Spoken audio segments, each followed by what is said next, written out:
Good morning. This is Julia Widup with Talk Story TV, and I have with me this morning Marilyn Redmond, who's going to be talking to us about her journey through domestic violence.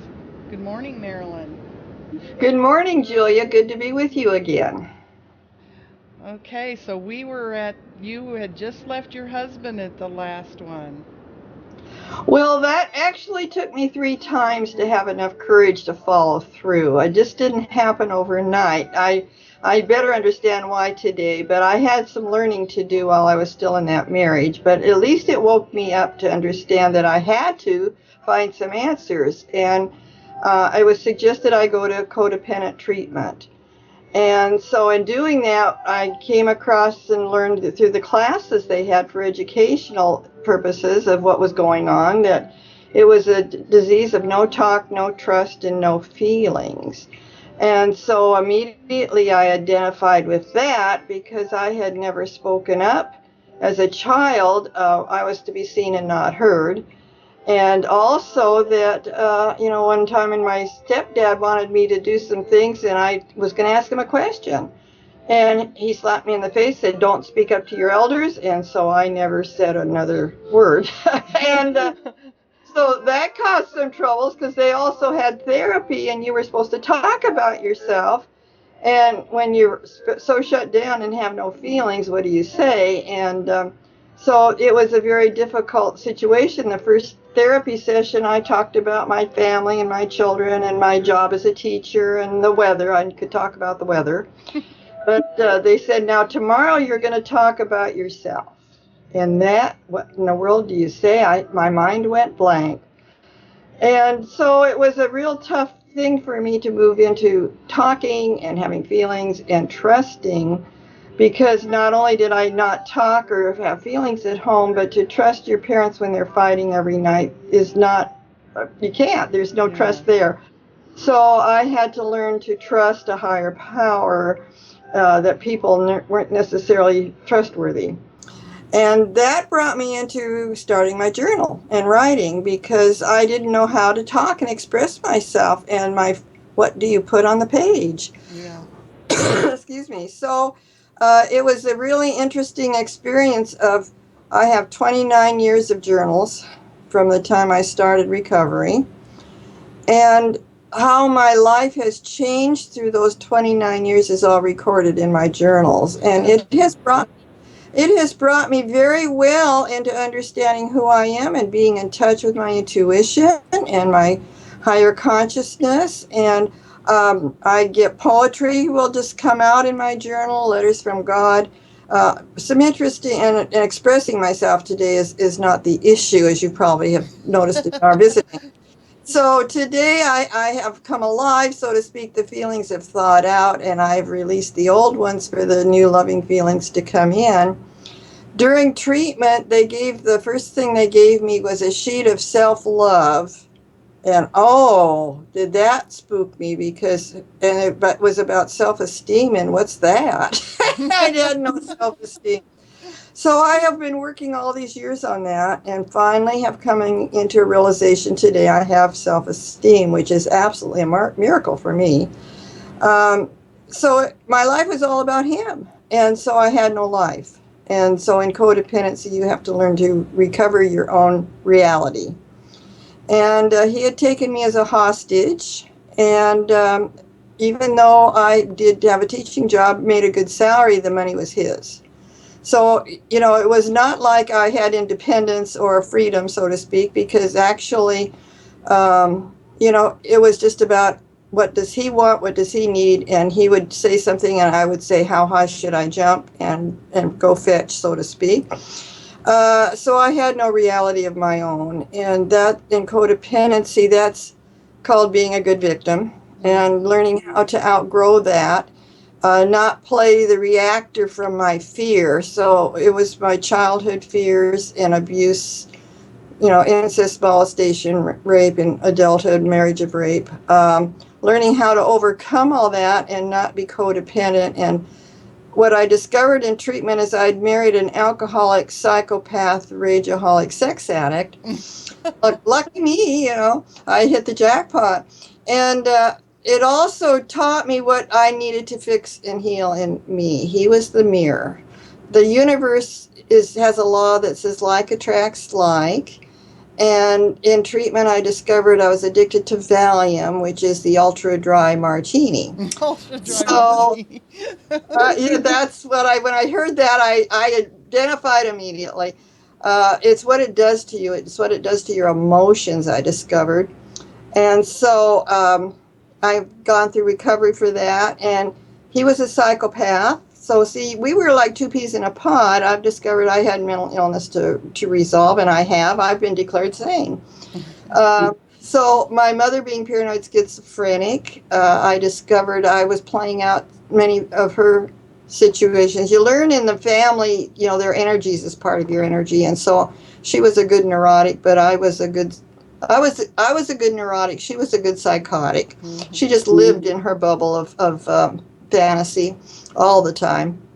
And so I also had to overcome bipolar disorder, which I no longer act out. It's like alcohol. It's a way to run from reality, I discovered.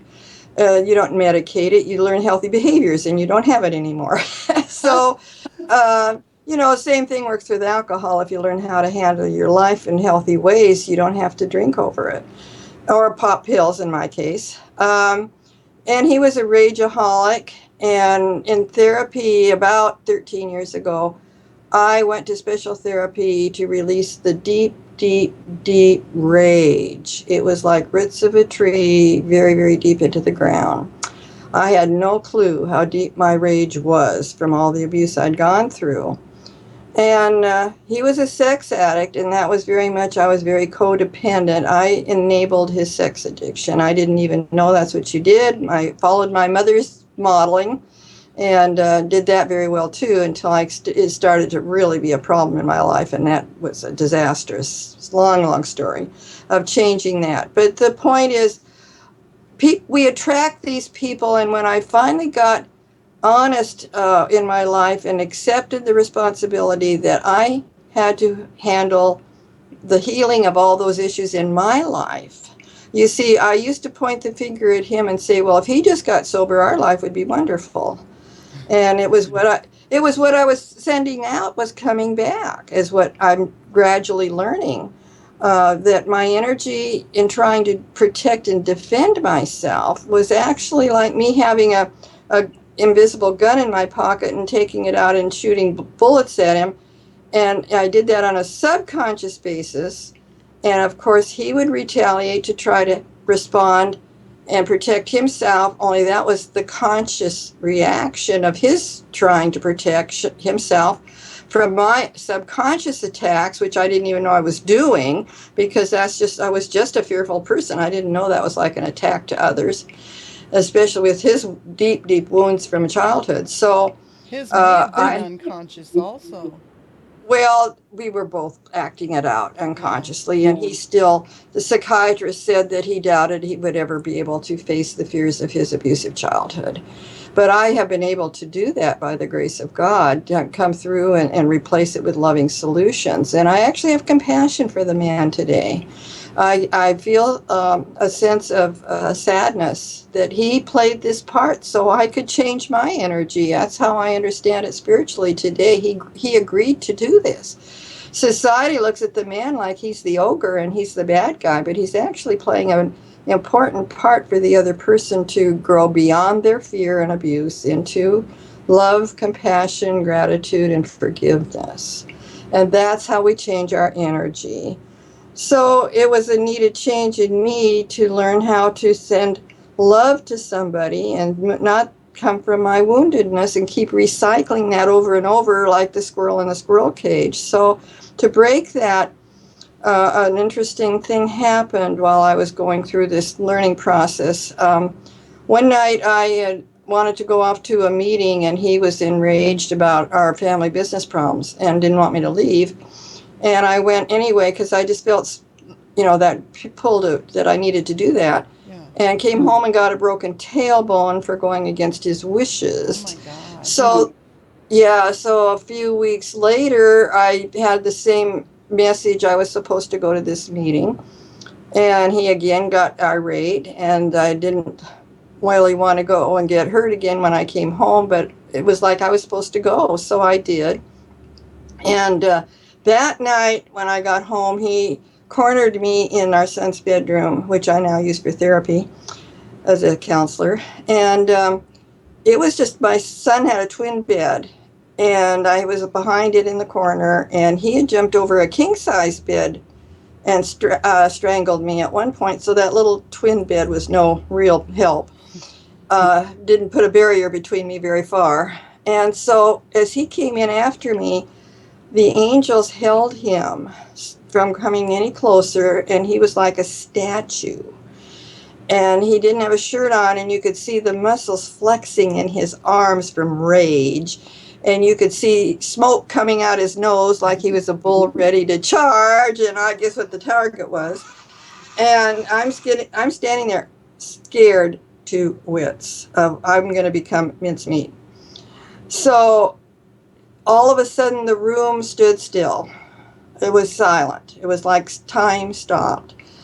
And there he is quaking in his rage, and there I am absolutely mortified, traumatized. And the silent voice inside said, I'll give you the short version, to pray for him. God forgive him, for he knows not what he does. God forgive him, for he knows not what he does. God bless him. And the second time I said that, the voice said, now you can leave the room. And this is a small room. And I said, well, if I do that, that's not safe to be right next to him. And so the angels escorted me out, so I was safe, because I did touch him, and I thought, oh, I've had it. And I turned around as I left the room quickly to see what was going to be behind me. Yeah. And the look on his face, I wish I'd had a camera. It was just unbelievable. He left the room, went to the family room, watched television the rest of the night, and never touched me again. What I found out, it scared me so long I didn't even talk about it for 2 years. When I finally got to the understanding that when you send loving energy to someone, they can't hurt you. It's like a shield around you, a protection, and the most safe place is to be vulnerable, and that's what people are afraid to do, and that's actually is the best protection you have, is God's love around you. Because if you were, subconsciously I was defending myself, which was to him an attack, and then he would retaliate. It was like an ante in a poker game. Well, all of a sudden I'm sending love. There's nothing to retaliate. Yeah. So I stopped the game. It was a passive aggressive game between two little children that never grew up emotionally. We were stunted emotionally in childhood from our abuse. And we're hanging on to each other, like the umbilical cord, trying to make two people trying to make it as one, just trying to be there because we couldn't be adults. We were little kids trying to make it in an adult world. So I learned the hard way, but it's been very valuable to know that if you're in a relationship, you need to get out of your ego. And that's hard to do. The ego is playing out its game with the other person. And today I'm in a relationship of unconditional love, and we don't play from our egos. He's an amazing spiritual man that's very mature, and we're both today healthy people. He had his history of growing and learning and changing too, but my life today is moved out of that duality of good and bad, right and wrong. Today I'd rather be happy than right. Well, good. Next week you can tell us about what other people who have these problems, some of the options they have. I would love to continue this conversation. I just love to share with people that there are solutions and answers. I have 2 videos on YouTube and on my website about domestic violence and empowerment, which is the solution. And I also have a website, angelicasgifts.com. I'm internationally board certified to do regression therapy, so you can get to the root cause of these issues and reframe them into a healthy solution. And I use flower essences to assist in that because it changes your energy. So there's a lot of help in the right places when you take responsibility. I had to change for my reality to change. And that's what I've done today. I don't live in that old lifestyle. All right. So thank you for being with us this morning, and we'll see you same time next week. Oh, I love being here and thank you for having me.